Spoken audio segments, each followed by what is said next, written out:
आथोन गेलेनाय समाव हिन्जावा मानो जो आथोनखौ दांनो थिनो? बांद्राय गोजोननाय लानो थाखाय दांनो थिनो। माबादि आथोन गेलेब्ला हौवासाया 1 घन्टासिमहालागै दैया गवा? हौवासाया गावनि सायाव हिन्जावखौ फज'ना खालामब्ला हिन्जावसाया बेसेबां समसिम आथोन गेलेनो मोनब्ला गोजोनो?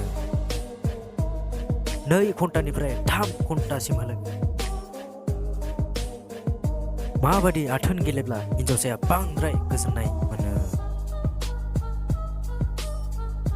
थोंनैबो आथिंखौ दैखांना आथोन गेलेब्ला। आथोन गेलेनाय समाव हिन्जावा मा खालामनो गाज्रि मोनो?